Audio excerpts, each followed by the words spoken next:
And the plot is happening concurrently, sometimes to a point that's kind of extreme, because the last villain in it, I remember he's just kind of like, I'm waging everything against your team, Yurameshi, and if your team wins, then you die. But shit, no, it's just like, I fucked that up so bad. No, like, if my team wins, you die, and if your team wins, you also die, Yurameshi. That's not what happens.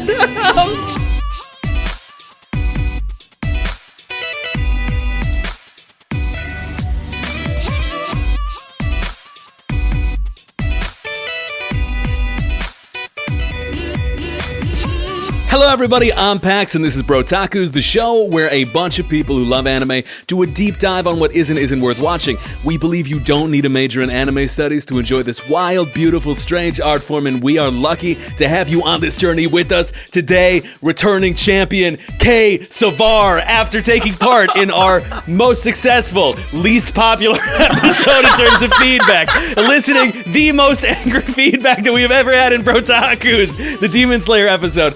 You can find them at Obi-Wan Kenobi. That will be in the description. Host of the 3 a.m. Thoughts podcast. Kay, how are you doing today? I am so absolutely spectacular. Thank you for having me. Fuck yeah. And also returning is the man, the myth, the legend, Henry Rosenberg. Not special anymore. The man who's responsible for most of the negative messages that we got on our YouTube account for the Demon Slayer episode. So thank you, Henry. I'm gonna have to look at those. Oh my god. I don't know if you saw I'll have to look at it at some point too. There's like the Facebook comments for the ad we put out for that episode too, and like, it's. So what you're saying is it worked. It worked. I think the cross-eyed Tanjiro in the cover really upset some homies. It is matching, if not, it's on pace to exceed the type of rage we got from the saying that Jujutsu Kaisen was a Naruto ripoff episode. And I think, if anything, considering the size, people will be angrier than ever. So Kay and Henry are in here today. Any little checkup things, little golden nuggets we want to drop into our audience? The audience of squealing pigs hungry for content in front of the content trough, ready to gobble up this hot episode that we're sloughing in there. Anything you want to mention? For once, I did actually consume a new piece of media from a long time. A Silent Voice. It's a movie. It's available on Netflix. It's about. We had a little bit of a conversation with Alex Fields about that one. It's very good. I would highly recommend it if no one else has ever seen it, but I'm assuming. I also very recently found out that it's by the same author as To Your Eternity, a show we talked about last week. Ooh, yeah. I finally watched some To Your Eternity, Henry, and why did you let me do that? You know that in a fragile mind state, this is not responsible, man. Yeah. God. So, otherwise news, there's 2 new Phoenix Wright Ace Attorneys games coming out, which is going to be dope. I'm looking forward to that. That's like my favorite series of all time. When I was a young homie, and I can mention this because it has an anime adaptation. When I was a young homie, I would be like bringing my DS into a fucking Applebee's and yelling like, "Objection!"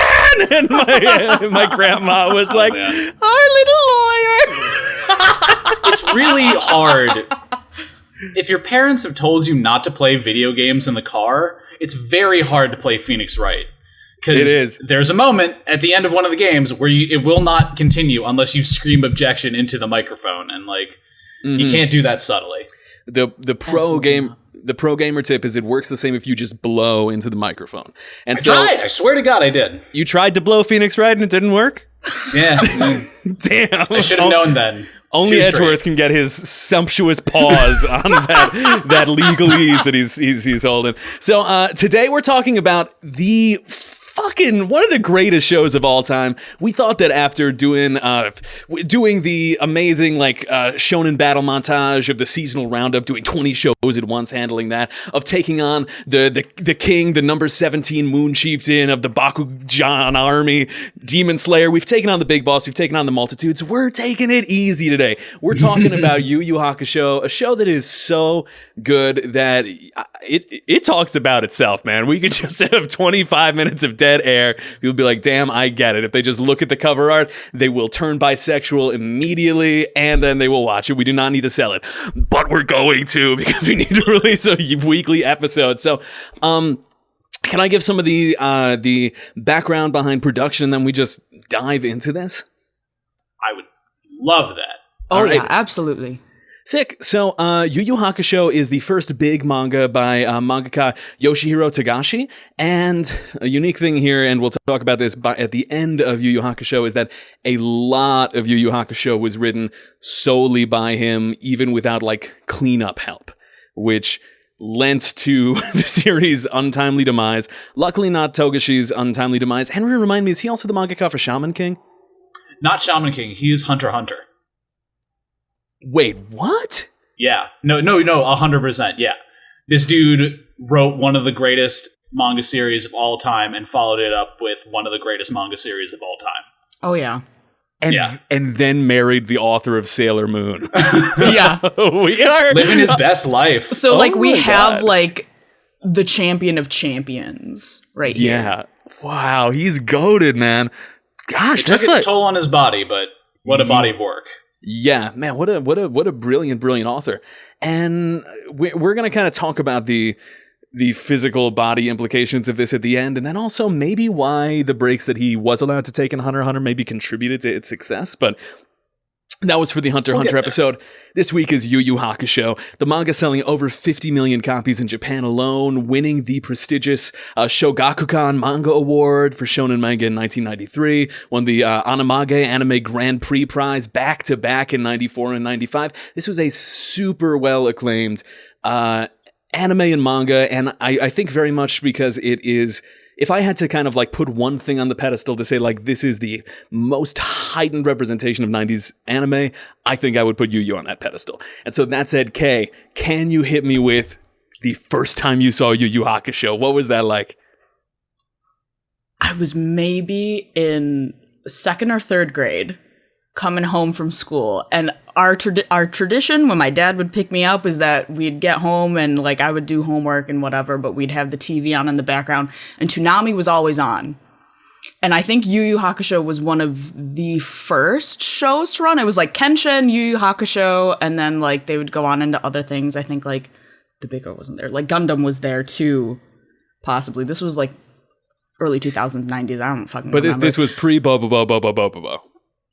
Pre-Bo-Bo-Bo-Bo-Bo. But oh my god, man. was that one good also?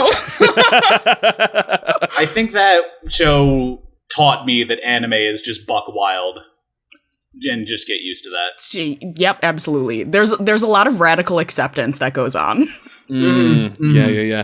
Oh man, I found the original lineup for Toonami. Can I hit it for you? Like of that year? Damn. Yes, please. Because this is giving me so many memories, Kay. This is so. In 2003, the lineup was G Gundam, then Dragon Ball Z, Yu Yu Hakusho, then Rurouni Kenshin. Oh my god. Boy. Oh my god. So it's okay, lay out the scene. It's after school, the TV's flickering, this comes on. What next? I'm sitting my ass down and I am just so engrossed in it. And like, do I really know what's going on? Actually, yeah. Because the amazing thing about this show specifically for me is that like, you can like pick up from wherever and you can like get a gist of what's happening. Like it's very kind of handholdy in some ways, but like for a frickin' however you 8-year-old, I don't know, For a wee baby. Yeah, for a wee baby, this is like perfect. And it's also like it's interesting enough to hold your attention, and like the story is so easy to follow, and it's great because like here's this big bad, let's defeat it, and here's the next thing, let's defeat it, and like the progression and the growth, so easy to follow. Yeah, absolutely. And Henry, what is your background with this show? Because I know you haven't seen a ton, but what is your... For, I think maybe the first time in Brotaku's history, I am not an expert on this show. I have seen a few episodes of it. I thought that's too mild. But anyway. I've seen like a couple episodes of it probably in like 2003 after G Gundam. That was my show. I loved watching a man inside of a robot. But What I have the most experience with is the YuYu Hakusho abridged series on YouTube. Oh, fuck. So I know the characters, I know the memes, I know the basic shape of the story. I don't really know it all that well, so I have questions. I'm going to be peppering them throughout. So, Henry, you're an accomplished stage actor with a degree in theater. Could you give me a taste of what that Kurabara voice was like on the abridged version? Because I've never seen that. Oh, I mean, it was just like a heightened version of the English dub voice. Like but what? You just go really low Like and very what? gravelly, and you talk like this. I'm Kurabara. Hell yeah.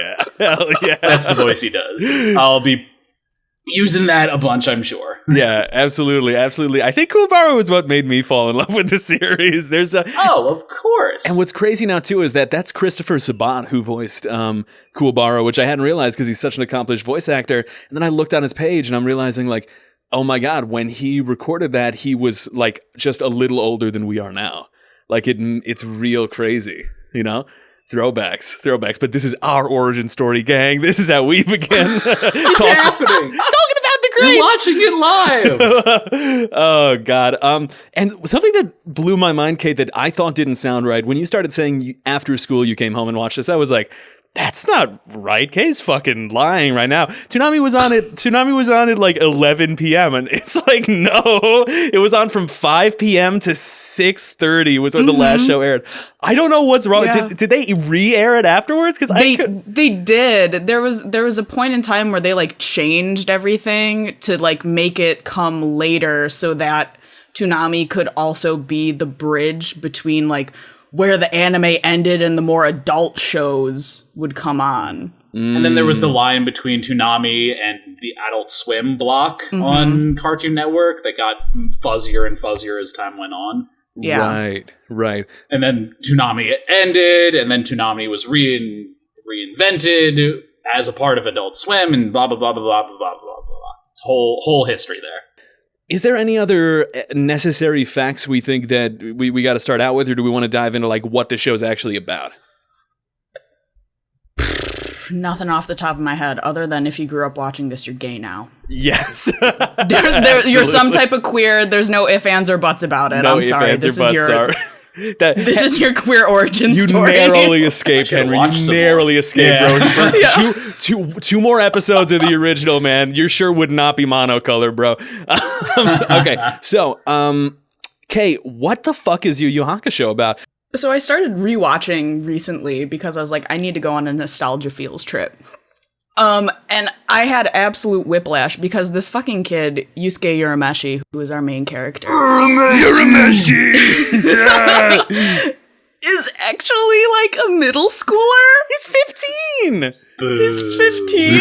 Yeah. And I'm sitting here like, what am I doing with my life? What am I doing thirsting over you? Well, not your fault, not your fault.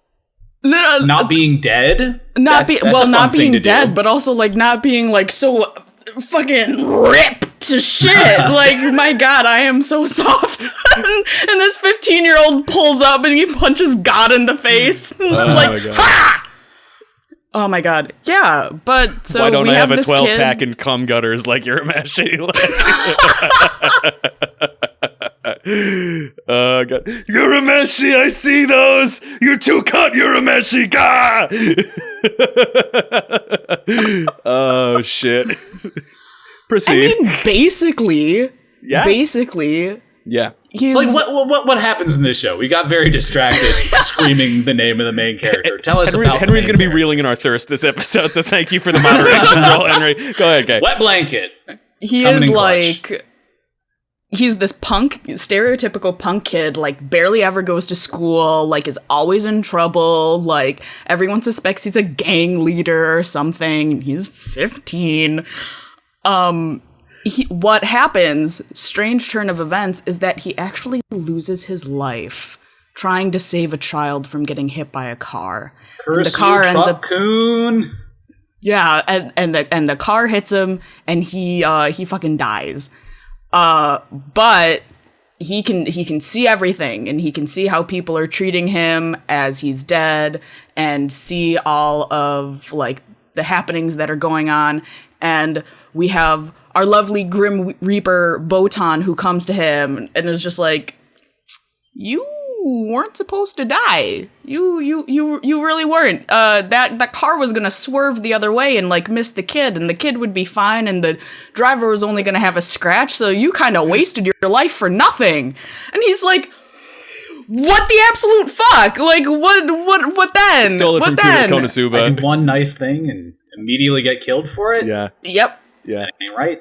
Yep, absolutely. And so then he has to go through some trials to, get his shit back together. And, like, with the power of friendship, he earns his life back under the condition that he comes back as the spirit detective. And he doesn't really do a lot of detectiving for the most part. It's usually like absolutely it's just a cool name. Yeah, it's because there's a Sky Baby name. What's the Sky Baby's name? Who becomes like a teenage daddy? He has the pacifier the whole time. Koenma? Yeah. Wait, is it Koenma? They have Koenma, Kuwabara. Oh my god.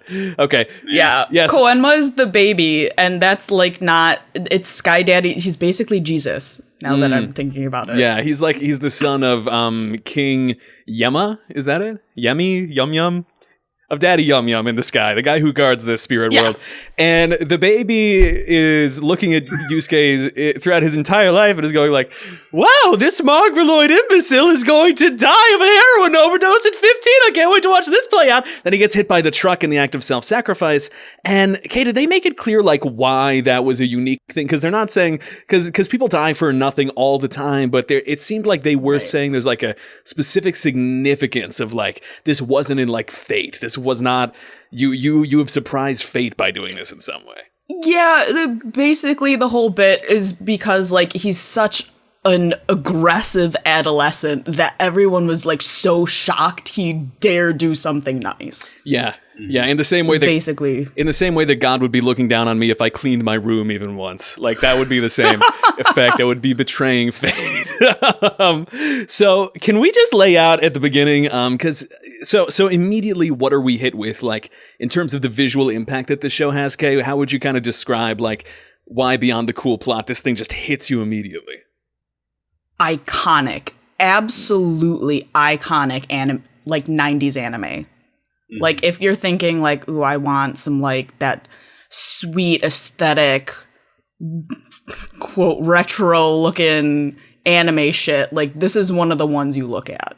Yeah, Henry, do you want to lay out some of, like, the style markers? There's, like, markers? Something to the color palette of that generation of stuff, like the skin tones, the colors of their outfits are very bold, but not very bright. It's kind of like muted and pastel-y and subtle. It's like you see that particular color palette and it just screams 90s to me. Yeah, absolutely. Everyone's got the big eyes, the big hair, like the hair being the big focal point of a lot of the characters that it is in these days. And this was also... Everybody has a similar, like, face. Yeah. But very different details surrounding it. Absolutely. Yes. And I think this is also before anime invented having gigantic knockers as a 14-year-old. I think that was before anime invented that. Everyone is a little bit more proportioned. Yeah, and they wear realistic clothes. I think, like, when I think YuYu Hakusho, I think, like, a lot of badass outfits, man. Like, really, really cool outfits. Oh my god, they have such, like, straight up 90s styles, though, when they go for the casual outfit shits, though. Yeah. It's like urban fantasy, sort of. Yeah. It's like all these very fantastical spiritual elements, but everybody's dressed like a realistic person. Yeah, absolutely. Yeah, like for most of the show, I think Kuwabara and Yusuke are wearing their, like, middle school uniforms. Yeah, but they look badass in it. And they do. The way that this plot starts to unfold is essentially Yusuke starts gaining, like, stronger fighting powers as he's reborn. He eventually grows to meet his kind of, like, grown ensemble of characters. There is Hiei, who's the little, like, trans-mask, three-eyed murder goblin character. There's Kuwabara, who's the himbo who fights with a baseball bat that then turns into a lightning sword. And then can you give us your love letter to Kurama, Kay? Kurama, you're the reason why I'm gay. Hello. Kurama is where my bisexual energy has stemmed from. He is like everyone's first love, I think. Like in terms of like his human self, because he's a demon. Yeah. Ooh, spicy. Spicy. Mom, I don't care if he's a demon. I love him. I do. His hair is so long. It's so long and flowing and absolutely beautiful. I like at the time, I guess, for me, he was very much like the Legolas of anime. If that makes sense. That makes perfect sense. And then he turns into like an 8-foot tall fox demon, and then you're quaking. So yeah, quaking is what you're doing. Making you weak in the knees, let's say. Is it explained why Kurama has a rose on him at all times? I don't know. That's like fucking cool. So they explain that like fox demons or like that brand of demon, like they have like nature attributes, and his just so happens to be the rose whip. Also his weapon is a frickin' rose whip. Jesus, so take that however gay. you want. Wow. Yeah, and then like the only reason why he has a human form is because like there's a whole bit where they're getting Hiei and Kurama on the team, and they're going through a bunch of like their #tragic backstory, and in order to save himself, Kurama ended up dying and then was reborn through a human person. So now we have two versions. Yeah, how lucky are we? And so what's so special about all these characters is that Yu Yu Hakusho is a show that it begins with this absolutely like outstanding plot hook of the death that shouldn't have been, the man who needs to earn his way back into life by proving that, you know, he has the capacity to do good. This amazing resurrection arc where it's the moment that he's resurrected, because his body's kind of laying comatose, you are introduced like to every character that has a unbelievable amount of pathos, like Yusuke's single mother, who is just so dripping with like she's working hard, but she drinks a lot and she's just trying her hardest. It's just portrayed so reasonably. Kuwabara, at one point Yusuke has to inhabit Kuwabara's body, and it's the funniest shit because he's trying to just like find Keiko, his like love interest, and as he's running around the city, every corner there's just a new group of people being like, Kuwabara, time to fucking die. He's like, oh no! And there's literally like 12 of them, and it's that the show establishes full himbo credentials within fucking 2 episodes. And these characters are dripping with pathos. This show with this really rich color palette. No one does sunsets like Yu Yu Hakusho. And then you start seeing the plot expand because all these side characters are introduced. His main group of homies is assembled of just little fashionista baby boys, and then they have fight after fight after fight in ways that every fight means something more than what it would otherwise be if they ran across each other into the street. It's fights of ideology and planning. It's not just willpower, no jutsu.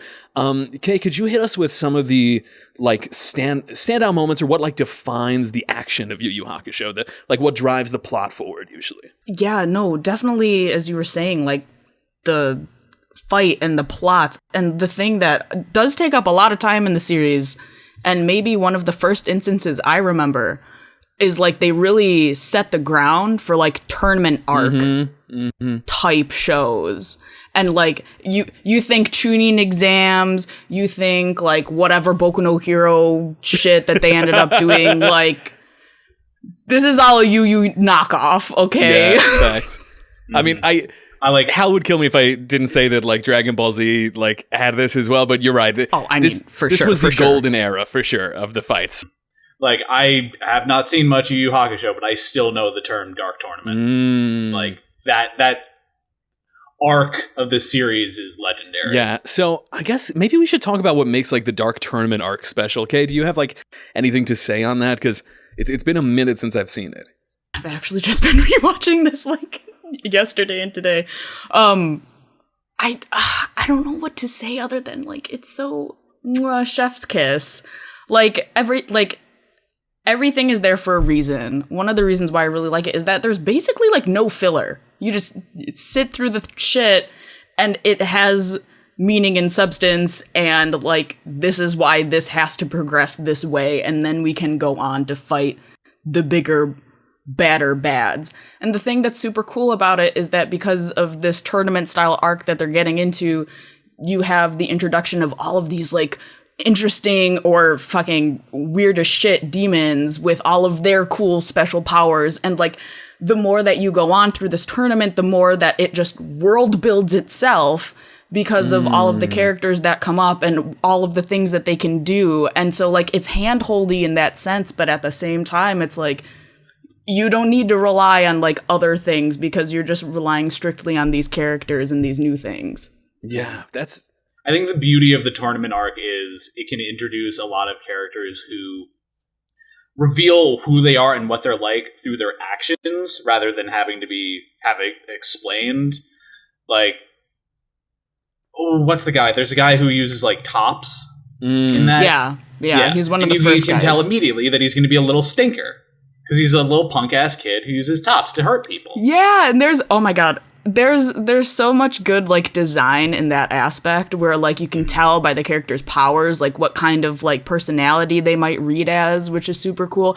I don't know, Pax, how you watched it, but I have basically been strict dub because that's just how I grew up on it. Man, yeah. There's lots of weird accents in there. There is. That I did not remember. Yeah, there's one character has an Australian accent, and this wind guy has a Scottish accent for some reason. Yeah, it's like a I don't know. So I'll give a little taste of it. So this is I think one of the reasons why this was so strong to dub is that like I don't think that Japan had as many really harsh reins on it, and so there's even instances in the dub where they like change things that are said to make a little more sense. Like when they finally fight Toguro in Yu Yu Hakusho, in the Japanese sub, it's written that when he has his final power up, that he's fighting at 120% power, which is a trait that I don't like very much. I didn't like when Deku went all for one 1,000,000%, because I'm just like, it's 100% work.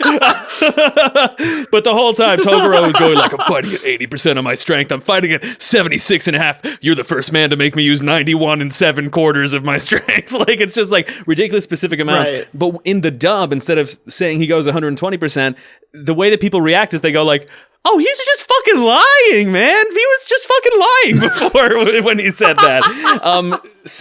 Similarly, Yusuke grows a ton in a short amount of time in the sub, and they say that he was gone for a month and he got all these powers. But in the dub, they just fucking changed it to 6 months. They were just like, he's been gone for 6 months. It didn't affect anything else, and so I kind of felt like, why not? That makes more sense. And then just one shout out to a fact is that in Portuguese, Hiei's name is Dennis.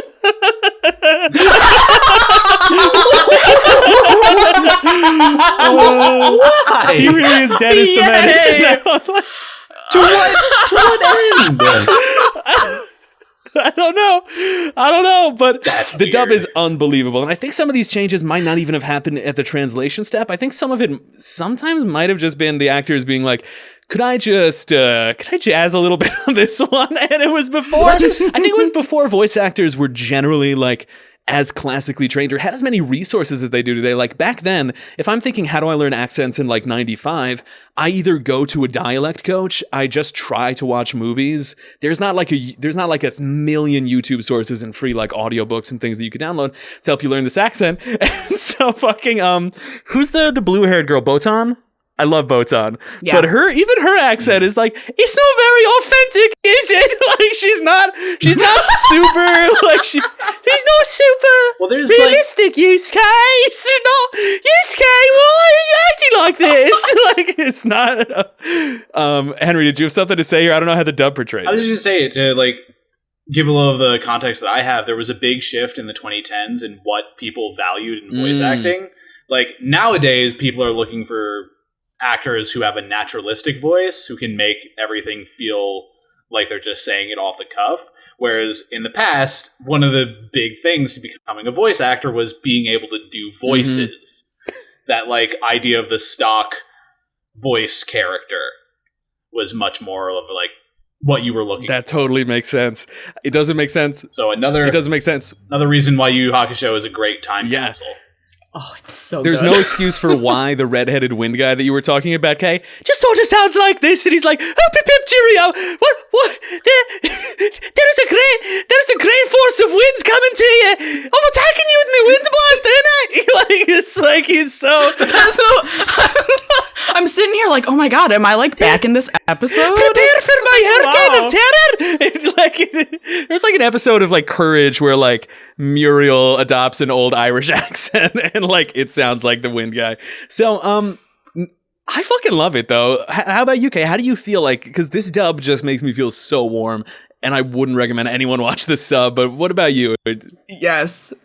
No, I'm very much the same way, and I think that like, granted, I'm biased. There's so much nostalgia that goes into it, but also like, yeah, the idea that it's such a time capsule and to have a good laugh at it and at, you know, the standards of that time as far as, you know, voice acting goes.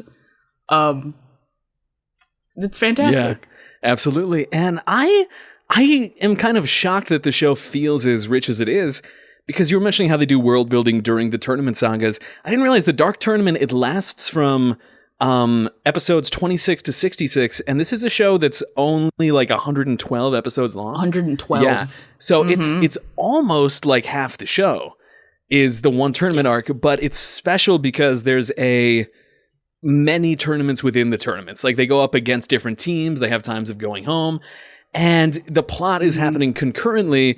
Sometimes to a point that's kind of extreme, because the last villain in it, I remember he's just kind of like, I'm waging everything against your team, Yurameshi, and if your team wins, then you die. But shit, no, it's just like, I fucked that up so bad. No, like, if my team wins, you die. And if your team wins, you also die, Yurameshi. That's not what happens. It's just, if my team wins, you die. If your team wins, then I will kill myself. And he fucking does. He blows up the stadium and himself in it, and he dies forever. Like, oh, I fucking love this show. I love this show. Beyond all of that, these fights are fucking amazing. Who's your favorite person to watch fight? Because like the animation of it, the style of it is so fluid and gorgeous. I remember really loving Kuwabara, just because laser swords are cool for one. Let's get that right off the bat. But also, he is by far the biggest fuck up of the group. Like Hiei and Kurama are both like ancient, a million years old. They've been doing this forever, so they've got it all figured out. And Yusuke is protagonist, so he's got to have these special abilities.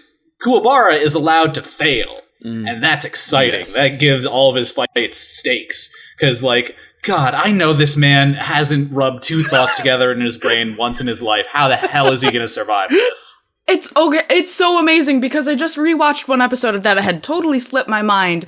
So Hiei ends up has a secret sister, and she comes to the tournament arc, and Hiei comes to the tournament arc. And they had met previously before, because one of the first missions that they go on is saving her from captivity and all of this other stuff, because she has special powers, because don't they all? And Kuwabara has just gotten into this fight.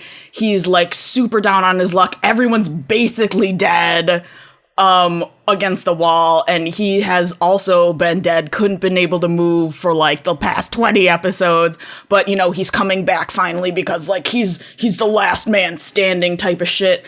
And you know, he's up against the wall and they're fighting and throwing punches, and he's like wondering why his like spirit sword isn't working, and then suddenly Yukina, Hiei's sister, shows up and he's just like Yukino, the pinky string of love, and then he just like punches the guy out of the ring, and then that's fucking that. He wins because the power of love just made that himbo that much stronger. God. And I'm like, that is maybe the best fight out of all of it. You're so right. And the demons love watching him fight, because one of the things that heightens all these stakes is that usually these are like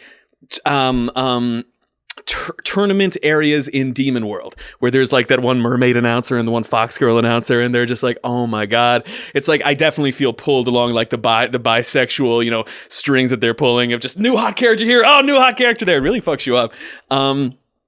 Yeah, absolutely. But because these audiences are mostly staffed by demons, they're always rooting against the characters. And so everything about that world building, just everything serves to heighten and magnify the stakes, because even the audience always wants them to lose. That's why the audience has such a good time during cool bars fights, because they're like, yeah, this is what humans are. They're basically mentally incompetent. But for that reason, this might be a lame answer. I think I like watching Hiei fight the most, because something so unique about this show is how the visual style, at moments in the show, it always jolts between different artistic styles. The characters will be like cartoon chibi at one point, and then just really grim, sort of like Bleach styled protagonist in another, and then goofy standard anime. And then at certain points, they will become like full H.R. Geiger monstrosities. Like younger Toguro is just full, just shuddering to look at some of these designs. And Geiger was one of his main inspirations in writing this, or in his art style, he said in a few interviews. But the way that the anime adapts it is unfucking believable. And I think that this is a good time to kind of pivot into anime or manga, or like what makes the anime remarkable for its time. Like, Kay, have you gotten to read any of the manga at all? I actually have all of it on my bookshelf. Oh, man. Jealous. Not gonna lie, thrift books, I was able to get all of them for like $50. Oh my god. Wow. So if no one else has used thrift books, Okay. sponsor first. Hey, sponsor Kay, them. do you want to hang out Please. sometime? Yeah. I'll bring my full Naruto collection. It'll be great. Oh my gosh, that'd be great. So I would love what is that. your takeaway from the manga? Because I've only read like a couple volumes. In the beginning, the style seems to be, it's a little, I don't want to say like chibier. That's not what I'm going for. It's simple. You're totally right. It's simple. It's much more simple. And like the anime also in certain aspects is kind of simple, but like it still gives it, I don't know what I'm trying to say here. It starts out kind of amateurish, like the key Yes. posing and the framework, the angling of the characters. Both in the anime and the manga, it starts off kind of amateurish, guy's getting his footing, but as it proceeds, the sheer level of like experimentation that he goes through. In some manga, you see that like Henry, what's the name of the DBZ manga? Toriyama. He's brilliant at laying it out where one character's eyes are pointing at the impact of the next frame, and the movement of it bolts that over to the next frame, which bounces to the next frame. But the manga's laid out in this like gorgeous kind of like pastiche of like different art styles, and sometimes characters will like interpose themselves over the frame boundaries, and some frames will have like barely any color or detail at all, but deliberately, and then another one will just come out and like punch your entire butthole off, like really crazy shit. But yeah. I've heard My butthole's been blown off by this. And that's why we do Brotakus, really. We're here to raise money. We have our PayPal link in the description. We're trying to buy Kay a new butthole. So please drop those bits in the chat so we can get a new hole stamped into Kay. I've heard that the quality of the manga kind of dips down in the end. Was that like commensurate with your experience? Maybe a bit. I feel like there was probably reasons for that, but I mean, like, it was nothing, at least in my opinion, like, super, super substantial. I'm also easily impressed by literally anything. So. That's why you're a perfect guest for Brotakus, the show where two untalented nerds have on their friends to be impressed by them. Look at all these things I remember. Look at these things. The style in the show, though, is fucking nuts. Because I love the like cerebral nature of how gay fox red fucking Kurama fights. Kurama? Because literally, love of my life. I said that about Rengoku too on the last episode I was on, but I mean, hey, I'm sure a demon is to down give. for a poly relationship. Because he's really cerebral. He'll like lay his plan out, then he executes on it. And the way that this is mirrored in the animation, like Kuwabara, insane, huge, like camera movements around and the kinetic energy of how he hits works.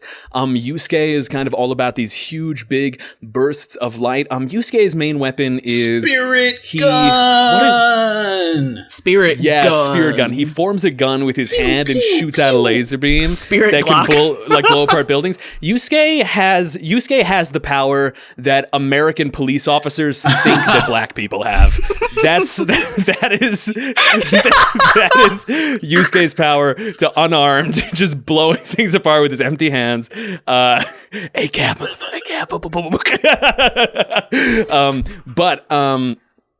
Hiei fights with like super edgy, like super dark art style, the Black Blood Fox Moon level 15 dark super blood scythe, and he'll unleash the dark flame attack. And what pulls me along about these characters is not just their characterization, which the show will just take great like full episodes that are not filler to explore their relationships. They'll go do a thing, they'll interact with each other in a way that makes you fall in love with them. But even just the way that these amazing animators, why the anime specifically is a masterpiece, conveys it. There's moments with Hiei's animation specifically where his whole like character design, like it just disintegrates, and his face warps in a way where if a less skilled person did it, it would look like a mistake. But like keyframes just changing, and his face, his eyes almost crossing, and the laws of fucking like edges of objects fading in as he unleashes huge power, and you really get the sense that you're delving into the insane, incomprehensible dark power that he has. And I just can't believe that the anime has different visual language for every single character in the way that they fight, but it all is still in the same show. You know what I mean? It's unbelievable that they make it work. Even color-wise. I think we should give credit to one of the animators who did a lot of work on making Hiei's stuff look so crazy is a guy named Akiyuki Shimbo. He did a lot of work with Shaft and directed 19 episodes of the YuYu Hakusho series, including a lot of the ones where Hiei just goes full-on beast mode. Shout out to Shinbo, man. Just really unbelievable stuff. And the way that the color is used, when I first saw JoJo's Bizarre Adventure, my first thought was like, oh, they're doing some YuYu Hakusho shit. Because in YuYu Hakusho, the color palettes of the characters are not about, oh, is this on model for how we've drawn them so they look the same in every context, but more about the colors in relation to each other. So if in one scene's lighting, a character might suddenly have purple skin and their traditionally like red coat appears green, they will pull all this like color fuckery, but it looks unbelievable. There are scenes where everybody is just different shades of red and they pull it off. Like I honestly wish Anna was on, because Anna's good at using art words to describe what the fuck is going on here. I know an art word. Contrast. Name one art word. Contrast. Complementary. Okay. So you're an art fan, Henry? You're a fan of art, Henry? Name every artist, then. Da Vinci. Damn it, there it is. The only one that matters. Holy shit. So, Kay, you wanted to talk about like the lack of filler, the all killer, no filler aspect of it. Could you hit us with that take? I just think it's really fucking awesome that I know that I'm gonna go into this and none of my time's gonna be wasted by something that like doesn't necessarily matter or doesn't necessarily like add to the plot or the characters or like the movement. Yeah. Can I ask a question there? As someone who has seen bits and pieces but not the whole thing, is there like one singular arc to the whole series, or is it like a collection of more episodic adventures? What's like the structure of the work as a whole? There's definitely arcs to it, but they all lead up to the end. So it's not like a Bleach arc. They're not just constantly returning to status quo. One thing is completed, but it leaves room for the next thing that's going to happen there. Interesting. Okay, are you down to talk about the ending a little bit? So this is the, I think, downside of Yu Yu Hakusho. But I think that this is where we could really get you and Henry talking about like the broader artistic questions of this stuff, because when you first saw it, Kay, did you feel like something was missing at the end? If memory serves me correct, like a little bit, and I couldn't place it, but it didn't feel quite right. And I feel like they tried to retcon certain things because there's two movies that did not do super well, and they've more recently, within the past few years, came out with OVAs, which makes things feel a little nicer. Okay, that's good. Like the ending was a little bit more open-ended. Like, it wasn't necessarily straightforward, like, here's the end. Yeah, I love that you hit on the kind of like retcons that happen there, because the show laid out a lot of plot points. And I think one of the weaker things that YuYu would do is that they'd have these devastating, really interesting plot points, and then a couple episodes later, a character would come along and solve it and be like, on to the next thing. And some things would then just get totally retconned or thrown out. And the way that the ending feels to me is it feels like the final arc is missing its third act. Like, everything kind of... Yeah. So let's to get specific and I think tell the interesting story behind the fall of YuYu Hakusho, baby. The clickbait title is that Togashi gave a specific end date to his assistants and to his editors. And he said, hey, listen, I'm fucking ending the manga at this point, so you can force me to head in this character direction, but it means that I'm just gonna fucking, stop writing the thing on this date. And so the last couple episodes of it and chapters in turn are like rushed ending, epilogue, and then second time skip epilogue, where they try to do a lot of explaining of all the loose plot threads, if that makes sense. And I have the letter that he read, the letter that he wrote 2 weeks after YuYu Hakusho finished. Can I kind of share that with the class? Please. Oh, please do. Thank you, daddies. So this is from Togashi on finishing the serialization of YuYu Hakusho, parentheses, looking back on failure. So he writes, if I'm honest, I'm feeling a great relief and pleasure at the thought that I've finally been able to finish YuYu Hakusho. It's not that I've lost all emotional attachment to the work, but I feel my stress levels had greatly surpassed my will to work. The 6 months leading up to the concluding chapter felt awfully long to me. To tell the truth, it had already been decided that YuYu Hakusho was going to end in December 1993, or rather, this was a decision that I forced on the editorial staff. There were many reasons for this, all in all, about 50 big and small ones, but in broad strokes, these were the major reasons. 1. My body. 2. Thoughts I had about what it means to draw manga. 3. Desire to do other things than work. Point 3 is out of the question for a professional manga writer. Basically, I wanted to indulge my hobbies, rest, and sleep as much as I could. Most of my 50 reasons fell into this category. Point 1 was caused by point 3 not being fulfilled for too long. When YuYu Hakusho began serialization up to the start of the Dark Tournament, I had half a day off every week in which I caught up on sleep. Other than that, all I had time for were occasional naps, and I'd indulge in my hobbies by sleeping less. For a while, I quite enjoyed this, but my HP, as they say in RPGs, was gradually but surely falling. And around the time I wrote a 31-page one-shot and simultaneously had to do color pages, my heart began to hurt every time I went without sleep. And then it began to hurt more and more often. So he then writes about thinking, I don't want to die from overwork. If I die, I want it to be when I'm having fun or when I'm drawing manga for fun. Color pages are scary. One-shots are scary. It saddens me to say this, but I had explored every possible direction for the characters that I could in the context of a professional publication. All I could do at this point was to start deconstructing the characters or go on repeating the same storylines over and over until the readers got bored.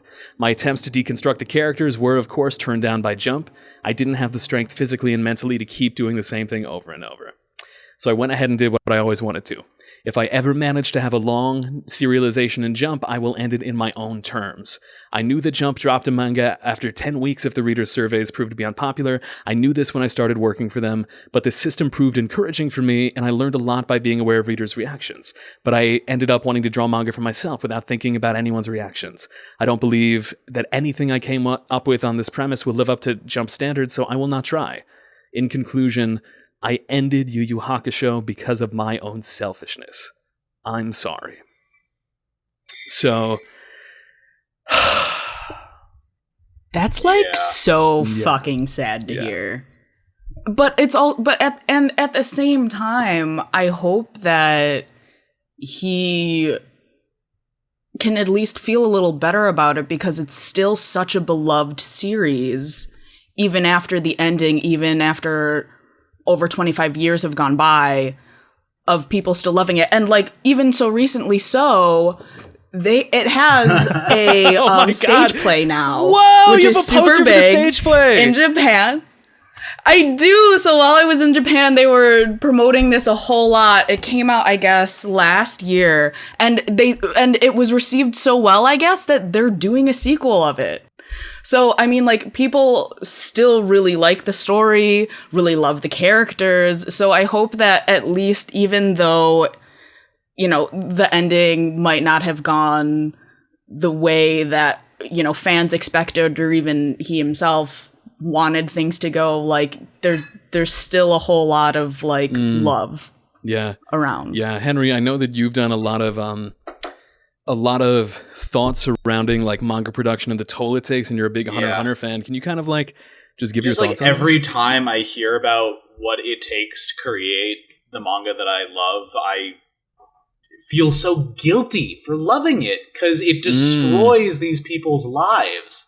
I recently learned what Oda, the author of One Piece, what his weekly schedule is. He has maybe 1 hour of free time per day and sleeps maybe 4 hours a night, and just pours his entire life energy into creating this miraculous, wonderful piece of art. But I don't know. It makes me so sad. I worry about, like, the future of manga production.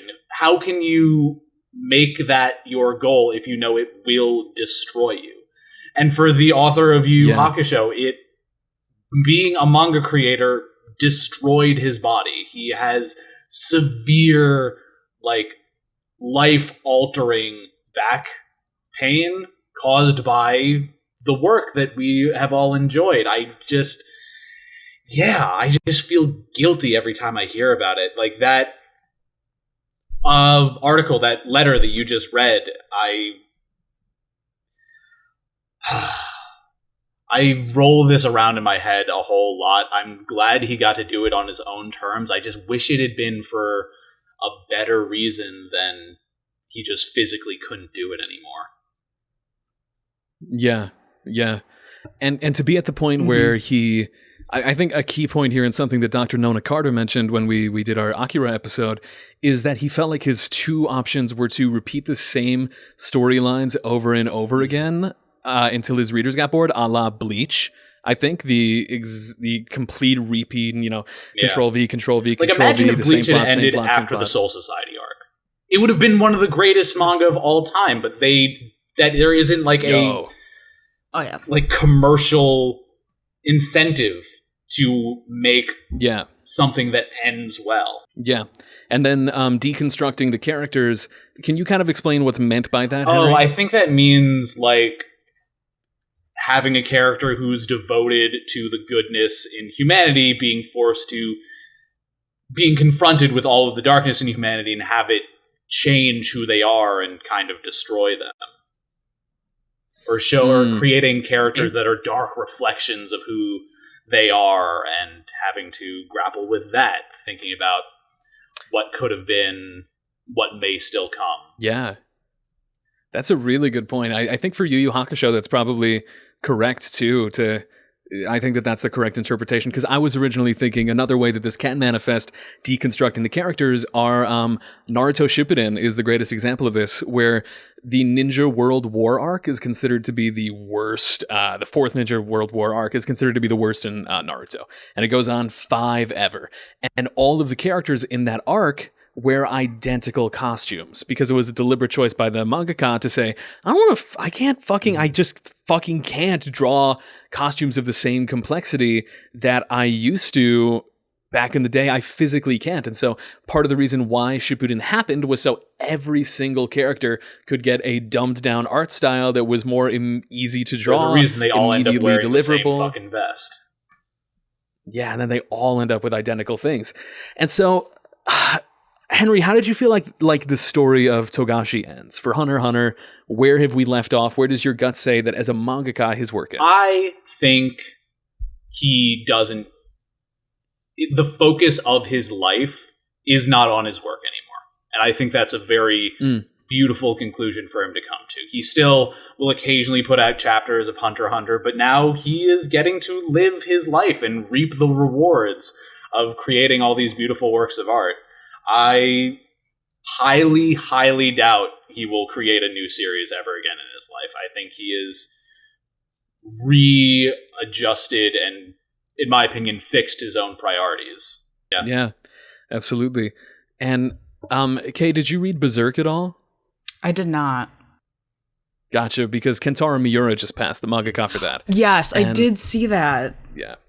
And a lot of people are pointing to the sheer overwork that things cause, because even if he took many breaks, I think something that's kind of clear here, and Henry, you were brilliant in pointing this out, is that the health problem started here.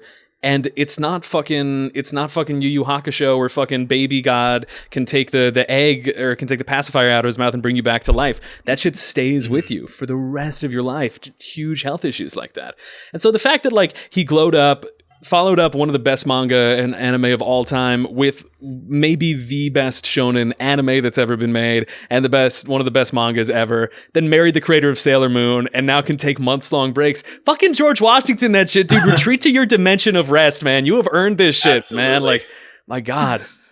It's like, I'm sad I won't see the end or like the perfect end to Hunter x Hunter, but if this guy gets to live a good life from here on out, I think that's a hit I'm prepared to take.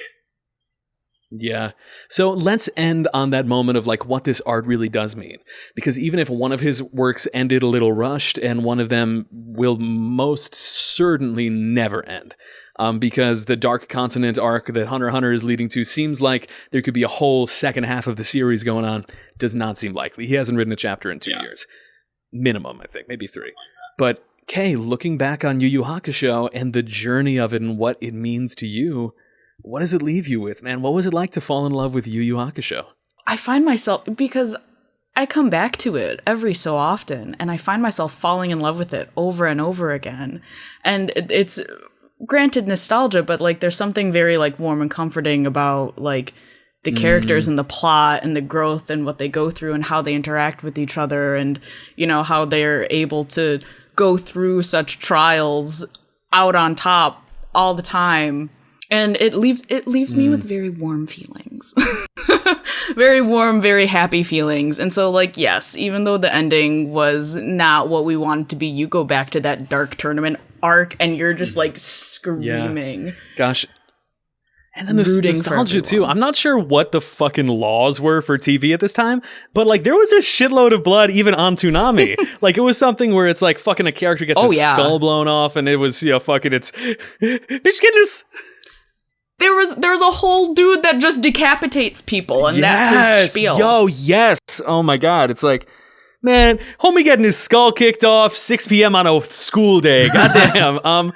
But then it has that strange remnant of during the last fight of like the elder muscle sibling who becomes like one of the main villains of the show, in which he's talking to kind of his like dark evil overlord sponsor, and he goes, "Yeah, I want a glass of orange juice with ice cubes." and that was almost certainly champagne in like, you know, the shit. And so it's like whatever American laws were that you could be like, that you can have just cut a man in half with your hand and then be like, I could go for an orange juice and a lollipop. I could go for the nice refreshing flavor of Tang made here in the USA. Oh gosh, and that's what Yu Yu Hakusho is all about.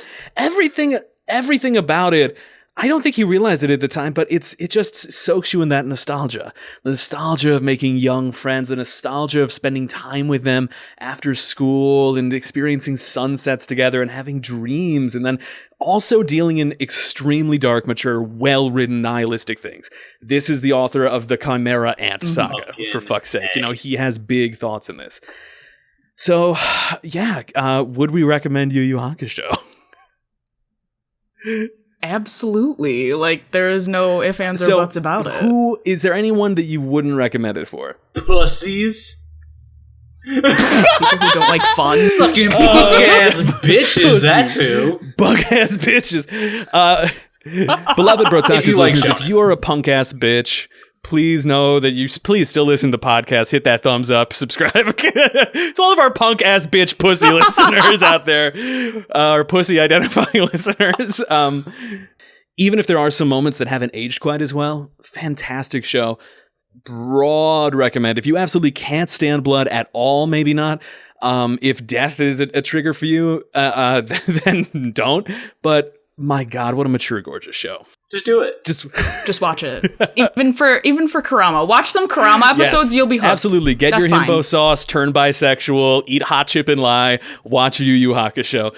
So Yes. eat hot chip Eat and hot lie chip and all lie. day long. So that said, everybody, thank you so much for listening. Please watch YuYu Hakusho, absolute classic. And if you liked what you heard, please give us a 5-star rating on Apple Podcasts or review us on your favorite podcasting app. Hit all the buttons, ring all the bells on YouTube. It really does make a difference, and every review counts. And with that said, I am Pax. I am joined by Kay, Obi-Wan Kenobi. I am joined by Henry, Shankity Stick. And this has been the YuYu Hakusho episode of Brotakus. Thank you all so much for listening, and we will see you all next week.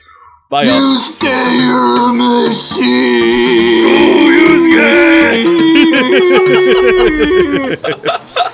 Bye, everybody. Oh, God.